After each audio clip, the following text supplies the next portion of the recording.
Hey everybody, my next guest is a stand-up comedian who's been working the circuit all over, everywhere from the United States to Canada. Here he is, the one and only Vinny Vinelli. Vinny, how you doing, man? I'm doing great. How you doing, Dom?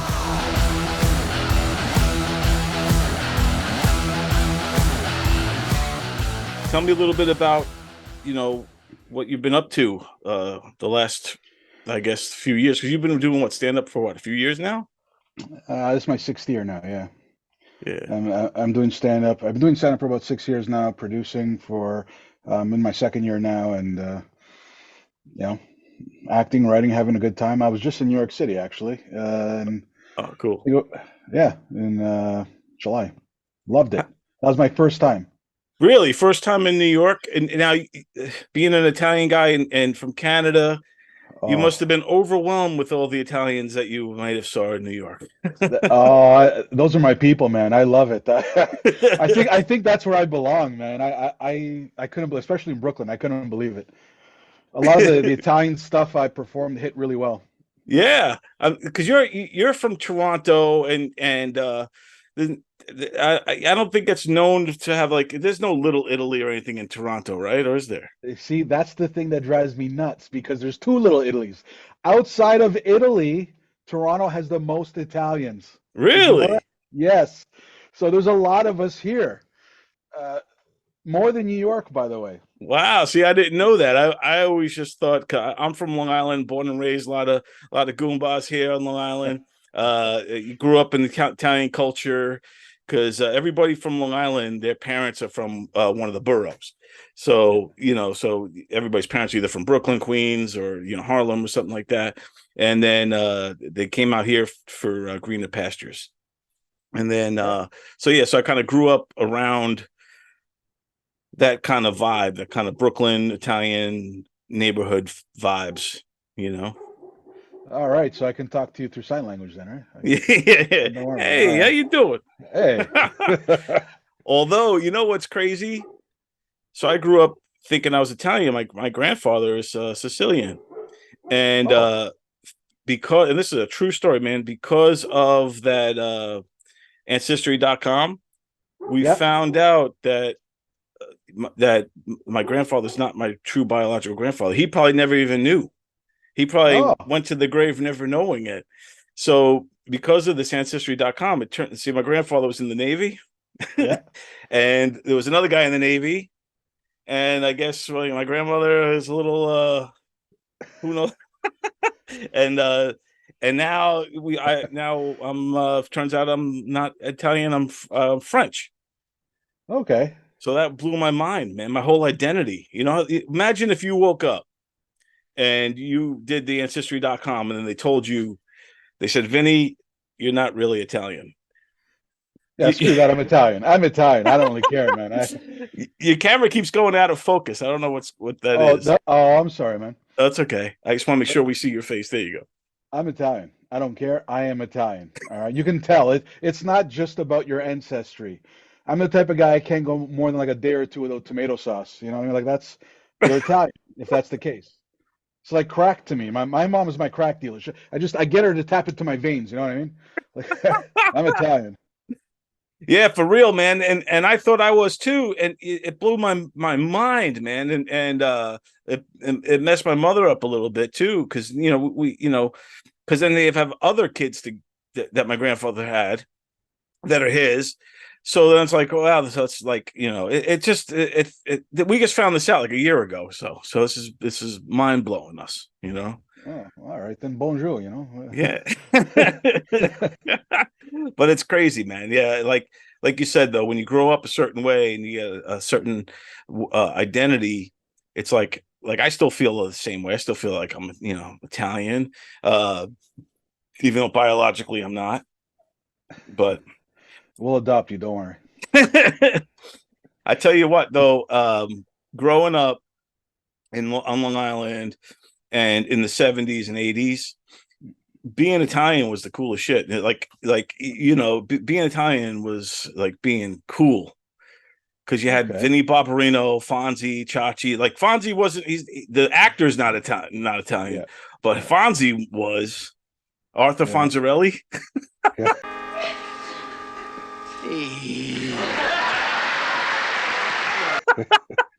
I love it. Yeah. Oh, I wish I would have grown up then. When did you grow up? Who are your heroes? I would say, Tony Danza. Oh yeah, of course. He's a When Long he Island, was, New York guy, Brooklyn guy. Yeah, and I'm your nephew Tony from Brooklyn. oh yeah, yeah, when he was, what was that show? That one that he did where the woman was in advertising. You know what I'm talking Oh, who's about. the boss? Who's the boss? That's it. Yeah. Yeah, I used to watch that with my dad when I was younger. yeah. Tony Danza definitely is one of the great ones, and he's what I talk about too, because he was in Taxi and those type of shows that came out through the '70s, and he's also part of like making it cool, to be Italian, and then of course, when The Godfather came out, and all those movies, all of a sudden it had a romance to it too. So Yeah. it was good times, man. Yeah. What's going on today? Are we still I cool? I Now think we got so. Jersey Shore. Now we got Jersey Shore. Well, You're the fly to our.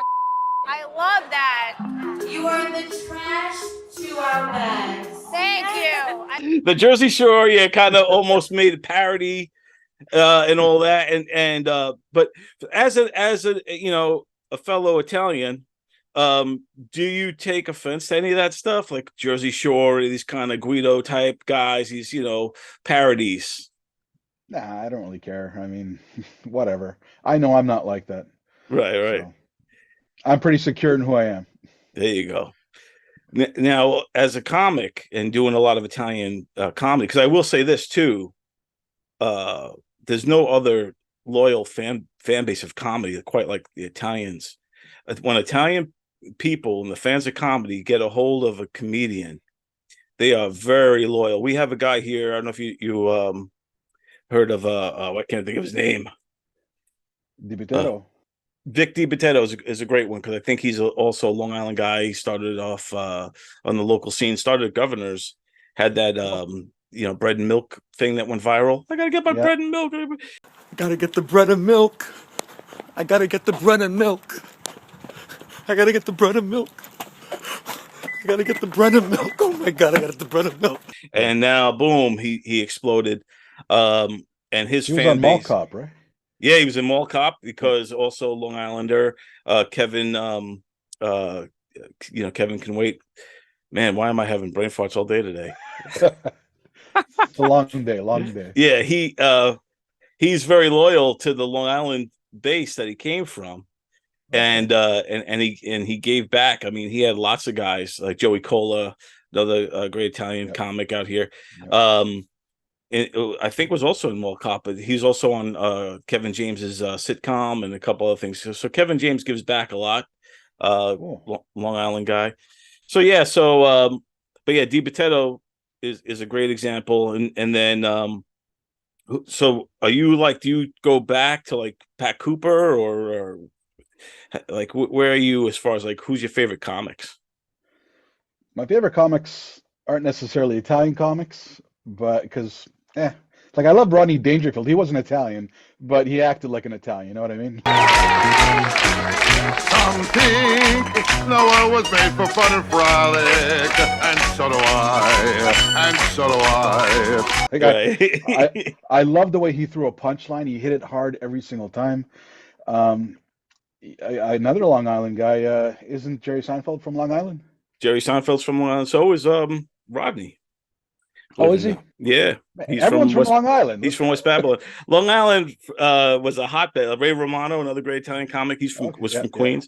So yeah, like a lot of great comics from here. So it's pretty cool. Yeah, no, there's quite a few.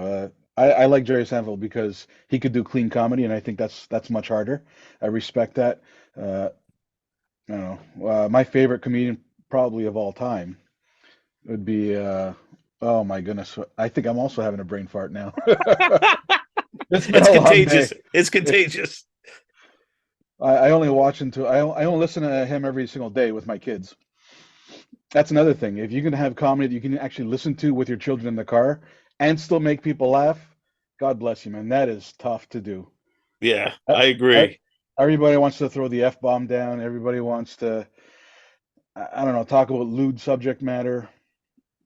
I feel like they're all trying to shock value. Yeah. I think comics, especially newer comics, when you go to some of these mics, they try to automatically be where, like, Dave Attell or Chappelle or somebody, and they try to Yeah. get to that level because those guys are masters of the art. They could throw out, like, like a Louis C.K. or something. They could throw out something that's crude but bring it back and make it funny. When you're an amateur at it or you're newer at it, it just lands wrong. There's just something not right about it, and it's just like, this is ridiculous. These guys are trying too hard to be edgy, Yeah, you just mentioned some masters there. I mean, they know how to walk the line. They know how to bring a crowd back, even if they lose them.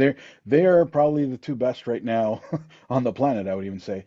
I just remember the name John Panette is who I'm thinking of. I He love was a him. comedian, yeah, out of Pennsylvania. Unfortunately, he passed, but Yeah. he's another guy. He can just tell you funny stories. Doesn't have to swear or anything. Fantastic comedian. And I love the older guys too. I mean, how can you not? I mean, oh, I can mention Richard Pryor. Am I allowed to mention Bill Cosby, or is that just we're not allowed to go there anymore? We could go there because, like, when it comes to Cosby, like, you have to separate him from his comedy sometimes, even though it's hard to do that, because his comedy was so groundbreaking and wholesome, like you said, like Bill Cosby himself, or even all of his early albums. That he's just a master storyteller. Yeah. It's just, what's crazy though is when you listen to some of his old records and he tells stories, and he's talking about, like, me and my friends went to Mexico to find some Spanish fly. And then you're like, oh God. I, I never heard that one. Yeah, look it up, dude. He's got a whole bit on Spanish fly, and then he gives it to a girl, and she was like, oh, and all this. Oh. Yeah, man. You know anything about Spanish fly? No, tell me about it. Well, there's this girl, Crazy Mary. You put some in her drink, man. She, yeah, Spanish. Oh, yeah, that's really groovy, man. Spanish fly is groovy, yeah, boy. From then on, man, anytime you see a girl, well, yeah, no Spanish fly, boy. Yeah, I know I'll put Rise it. There Air. I remember listening to that album. Yeah, that one won a Grammy. I think his first 3 albums he ever put out all won Grammys. Yeah, he was Bill Cosby was a juggernaut, and he changed the face of comedy. He did so much for stand up, and especially for black stand up back in the day. He really kind of brought it. Where you had guys like what's his name, Dick. There we go again, Dick Gregory. So Dick Gregory was Yeah. already he was a step ahead of Cosby, but he wasn't as mainstream friendly as Bill was. And Dick Gregory won over the white crowds, but he was still, even then, had an edge of political. He was like a black Lenny Bruce almost, right? Yeah. And then with Cosby, he was a softer, gentler version of that. And he would really didn't touch on race too much. And he would talk about stuff like, hey, we got to do the dozens. And he would talk about, how they make fun of each other on the street corner and shit like that. But Cosby was way more friendly. It ended up getting on a TV series, like some cop show, and just, the rest of his career up until Yeah. and even back in those days, they said that he was, known to do stuff like that. Even in the early days, Wow. Cosby was already kind of, using the Spanish fly or whatever you want to call it, roofies, and and just, but yeah, I mean, Let's get off this here. We got to get. I feel uncomfortable already. hey, don't worry, I'm not gonna roofie you, man. It's all good. No, but Cosby was, I still think, is one of the greats. Wordsmith. He without Yeah. Bill Cosby, you wouldn't have Seinfeld probably. Yeah, Seinfeld loved him. Yeah. Yeah, because he paved that route. He showed you that, like, Bill Cosby was one of the first ones that showed you this road. You could do it this way, Yeah. and then so many others followed. So yeah, I love Bill Cosby's comedy. Such a tragedy, when somebody that you admire like that just goes sideways, and it's sad, and then you feel like you've been duped the whole Yeah, time. That's a good way of saying it. That's how you kind of feel because people that can make you laugh, you just sort of love them so much. You embrace them, right? And then afterwards, you trust them. And then when you hear stuff like that about what he had done, it just breaks your heart on so many levels. You know, I heard he's thinking. I honestly heard recently that he's might be going back out on tour again. I heard that too. Yeah. Oof, I wonder who's going to come out for that. Will that be theater shows? Is he going to have to go work the clubs again? Like, who's coming out to see Cosby? After this, I mean, the guy he served his time and everything, and I guess, but does he deserve? I mean, look how hard it is for Louis C.K. to bounce back, and this guy had consent from women, and he didn't rape anybody, and still Louis C.K. even though he just won a Grammy recently for his album, but he still can't really surface like he used to. He's still kind of canceled CK. So like, how is Cosby going to come out, and how's that going to go? Is he going to be picketed? Are people going to be standing out? No, with the signs. I've been hearing this for a while. I honestly, I don't see it happening. I really don't. Yeah, and we live in that sort of cancel culture right now, right? That's another thing. It's tough to be a comedian right now. It really, really is. You just say one thing that someone doesn't like, and uh-oh. Yeah, that's happened to me on stage once by accident. So, Really, what happened? someone had gone on before me. This was actually just an open mic. This was years ago, and she had gone on before me. Sorry, they had gone on before me, and they had mentioned how they don't like middle-aged white adult males because they're always so smug or something like that. And so I went up on stage and I wanted to reiterate that comment. So what was it? So I said, what was it that lovely young lady said? And she's like, I don't identify as that. Okay, I'm non-binary, and she just teed off on me, and I'm like, I apologize. I really didn't mean it in a bad way. And then after the set, I went down to her and I apologized again. I offered to get her anything she wanted, and she was just not having any of it. So, Wow. yeah, here's the thing, like I want to be educated. I believe I try really hard to be educated, but I can understand people getting upset. It's a personal thing. It's the way that you're perceived by others, right? So, Yeah, I mean, it's one of those things where it's like, okay, like, look, if I get the pronoun wrong, right, you don't need to get all bent out of shape about it. Just say, hey, I prefer to be called a woman or whatever, or a man, or whatever it might be. Okay, fine. But you don't have to get mad at me about it because I didn't understand, or I didn't play along, or I didn't know any of this type of thing. It's not that if I did it deliberately, like if a guy walks in, yeah, of course, yeah. let's say a person walks in and they got a full beard, lipstick, and a dress. And I say, hey, buddy, how you doing? And then they go, look, man, I want to be known. You call me a woman. Yeah. And they'll say, all right, my bad, sorry. But if I did it deliberately to hurt their feelings, then I could understand the backlash. Like if I said, hey, look at this guy dress or something. So I think that, and I think there's got to be a little wiggle room. Is there a grandfather clause for this? Like what about people that grew up a certain way? And they're like, what? Yeah. It's very confusing times. It is. And just as I was mentioning that story, I said she at the beginning, right? So I already corrected myself because I spent 43 years of my life learning that they was a plural. So I am trying to learn. Yeah, I am trying to learn. And I'm always trying to give the proper pronouns now because I'm also a teacher as well, right? So okay, yeah. So you got to walk the line even more because these kids today, they're a step ahead with this stuff. Yeah, I learned from them more than they learned from me. To be quite honest with you, especially about social media. I don't know what's going on there, but what do you teach? I'm a grade 8 teacher. A grade 8? Grade 8. What's that? What is grade 8? What are you learning that? We go grade 8. Grade 8, yeah. Oh, I think you said grade 8. No. I was like, grade 8? That sounds awesome. What do you? Oh, so you teach 8th grade. I got you. Yeah. Okay, very cool. Yeah. Yeah, and that's paying the bills. So help me produce my shows. 8th grade, what is that, like 13, 14-year-olds? Yeah, well, 12, 13, yeah. Yeah, that's a tough age too, man. It is, and they basically just give me this look the whole day, like I'm the dumbest piece of crap ever on the planet. Like everything I do is so uncool and whatever, man. I don't know. What's his name? Yoda. I know a guy who's a teacher. Jay. Yeah, Jay Yodel or Yoda. Yeah, Yoder, yeah. he's a teacher. Have you ever Yeah. gotten together with him and did like a teacher tour? No, I know he does a teacher tour. I haven't done that. No. Yeah. Um, but yeah, actually, I just had a show with him on Tuesday. It was an ACI Institute show. Oh, cool. Hey, he's a good Yeah. dude. I had him on the show.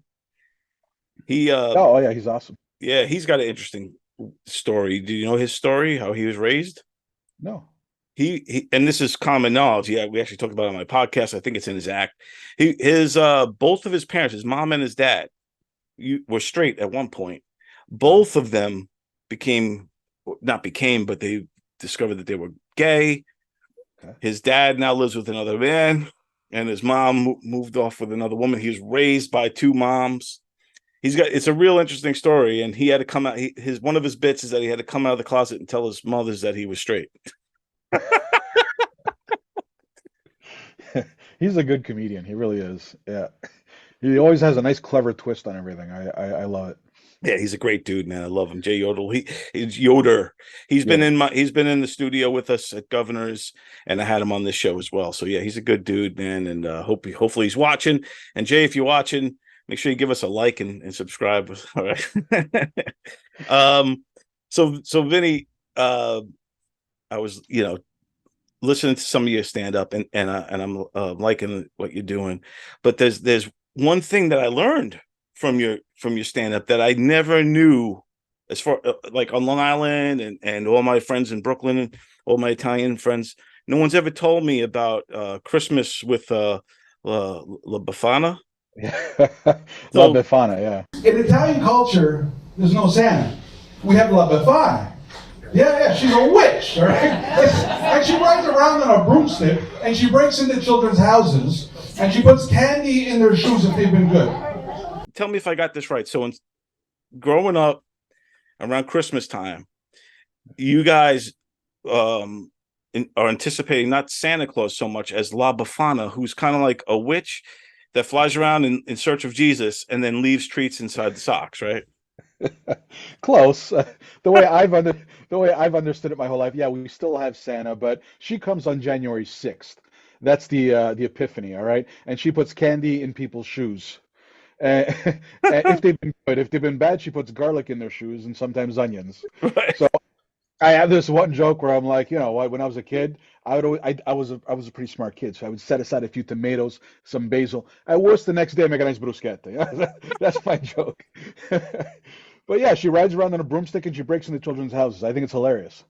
When we think of Christmas, we might think of Santa coming down the chimney. But what if it was Santa and a witch? In Italy, Christmas celebrations actually begin 8 days before Christmas, known as La Novena, and last until the Feast of the Epiphany on January 6th, where they're visited by La Befana. The tale has it that La Befana was an older woman of modest means who lost her way in the search of baby Jesus on the night he was born. She's been in search of him ever since, and she goes from home to home delivering sweets and treats and everything nice to sleeping children in the hopes that baby Jesus would be among those children. How did I never hear of La Befana? So are your parents like first generation from Italy to Canada? Yeah. So you kind of grew up with those rich Italian tradition. Very traditional. I had an accent basically until I was 10 years old. Even though I was born and raised here. Yeah, very traditional Italian household. Like I always say, we lived in the basement. We ziplocked the couch. So with La Befana, because I'm very interested in this because I just learned it today when I was looking. I was like, what is this? And I Googled it. And most of the stuff I found on YouTube was all in Italian, so I couldn't understand it. But from what I understand, yeah, she missed out when Jesus was born, and she's like in search for Jesus, and that's why she goes to all little boys and little girls' houses, and then if she's happy with them, she'll leave a treat in their shoes or socks and stuff like that. Is this something that you believed, like as a kid, you thought she was coming, and were you scared of her, or were you like welcomed her? No, it's honestly just part of the act. It's honestly, it's just something that's blown up to make people laugh. It's just more of a joke, really. Dude, I love this because it just seems like so cool, and I've never heard it talked about before. I think you should incorporate more La Befana stories in Okay. your thing, because I think that there's something to that, because at least for me, I was like, what is this? This is cool. Then you're talking about her and talking about like what she does, and could leave garlic in your shoes and all that stuff. Yeah. So yeah, I thought that was pretty interesting. Yeah, I'm actually I'm kind of like in the middle zone here. I'm sort of starting to move a little bit away from the Italian stuff, the ethnic stuff. It gets me a lot of gigs, it really does.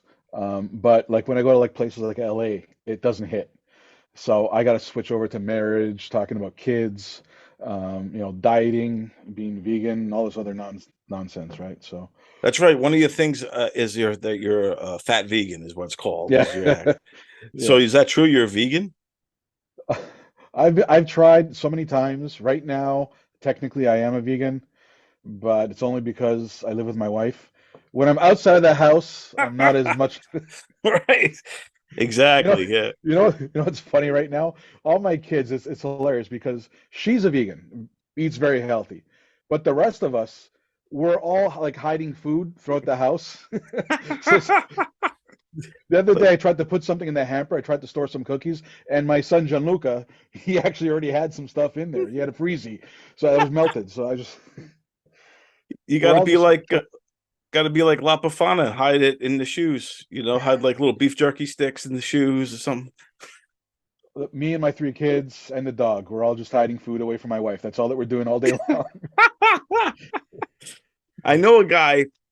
His actual name that he goes by is a comedian. Also, he works out of Governor's Law. His name's Fat Jay. He's a big overweight guy, but he's also vegan.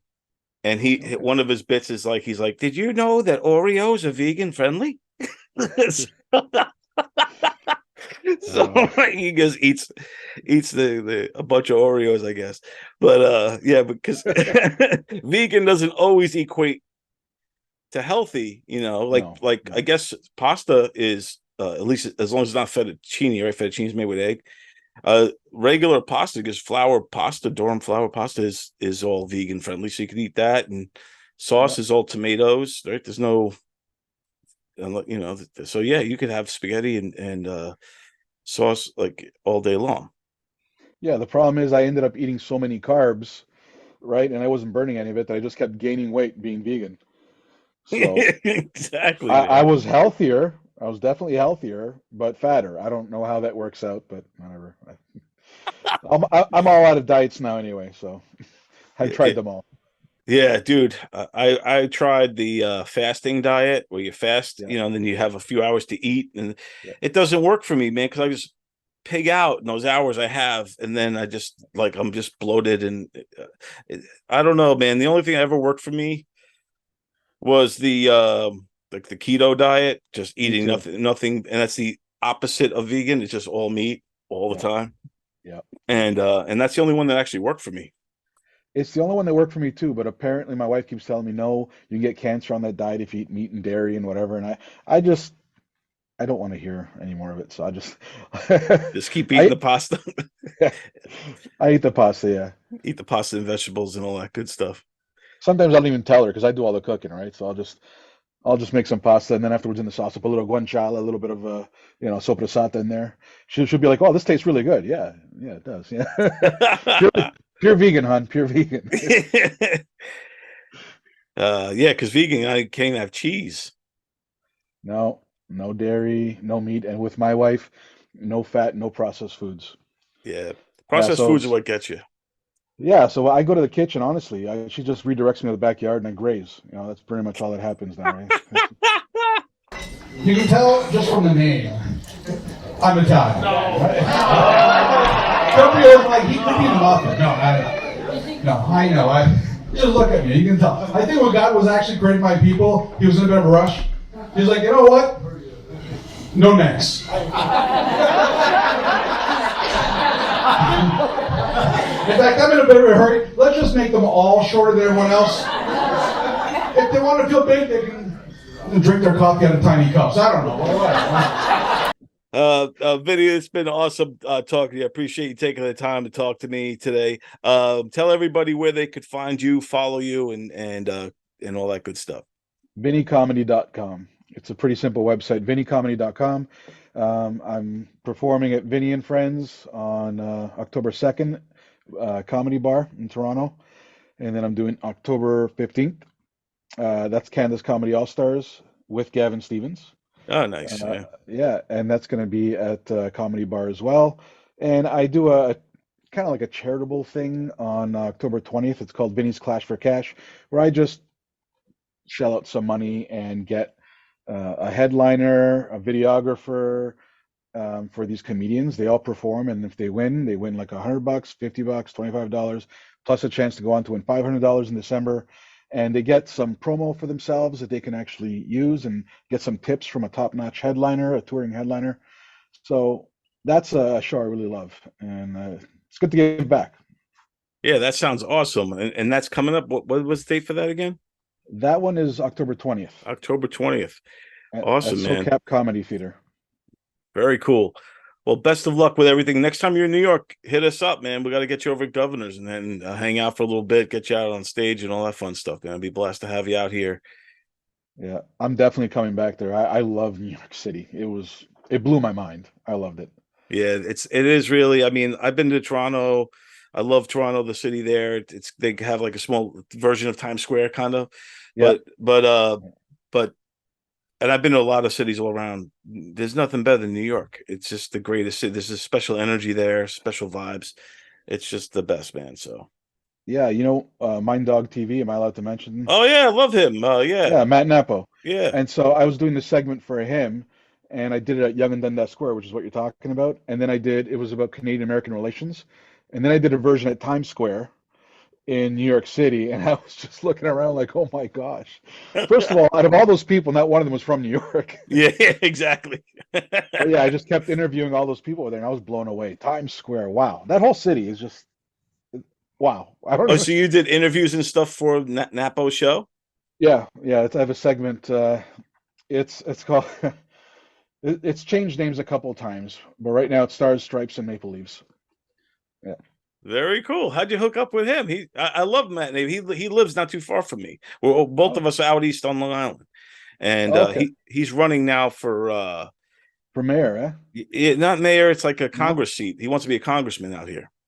Okay. Yeah, so he's running for a Congress seat. So we had him on the show to talk about that, and he's running. He doesn't want any donations. He wants no money.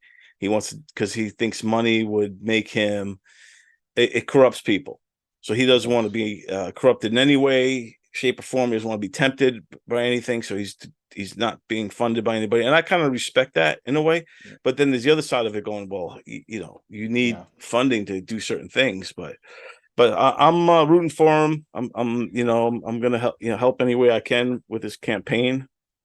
So it's pretty cool. Awesome. I didn't realize you were a part of a part of the ensemble over there. I guess I am. I don't know. I never got to see him when I was there. But it was interesting. When I was at Times Square, I actually interviewed one of the people that came up to me and wanted to be interviewed was a woman that was running for mayor. Oh, really?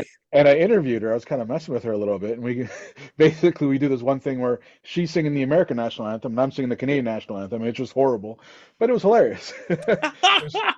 Yeah, I can't remember her name. Oh.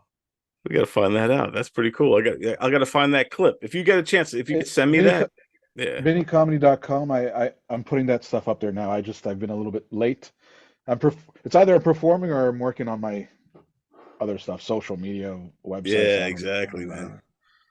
Nonstop. Very cool. And I will say too, before the Canadian national anthem is so much better a song. Like it's almost like a fight song. Oh, Canada. I'm surprised everyone I asked didn't know the words. I know it kind of. I know it because I worked in hockey for a long time. I worked for the Carolina Hurricanes. Oh, so we would always play the Canadian anthem. And I love the national anthem in America, right? But it doesn't have that punch to it like Canada, like you know what I'm saying? Like when the Canadian goes, it's oh Canada, I see what you're Home saying. and native land. See, I'm the opposite. I always like the American one better. I mean, I'm a proud Canadian, but I always like the American one better. Right. Yeah, right before a sports game or something, I would hear the American national anthem. I thought it was wonderful. Yeah, I'm not I just know. because I like the Canadian one. Just because I think the Canadian one is, that doesn't mean I don't like the American. Oh, we're But gonna get in trouble here. We're gonna get in yeah, but I trouble. love Canada. I love my Canadian friends over there, even though you guys have that fire blowing over to us. But no, it's excellent. I hope when you come back, me, you, Matt Napo, we all got to hang out at Governor's, have a few beers, and some vegan food. I still have not seen Long Island, so yes. Yeah, we'll take you out here, dude. Some of the best beaches around on Long Island, Okay. especially on the North Shore where Napo lives. He's on the north side, and that's where there's really beautiful beaches there. And on the South Shore is where like sandy beaches are, like if you want, but the cooler looking beaches are all on the North Shore, man, in my opinion. But yeah, so wait, let's do it. Let's do it, man. It's we're gonna make it happen. All right. All right, brother. Well, enjoy the rest of your school year, and we'll talk to you later. All right. All right. Thanks, Don. Take care, man. Thank you. Vinny Vinelli, everybody. Check him out. Bye.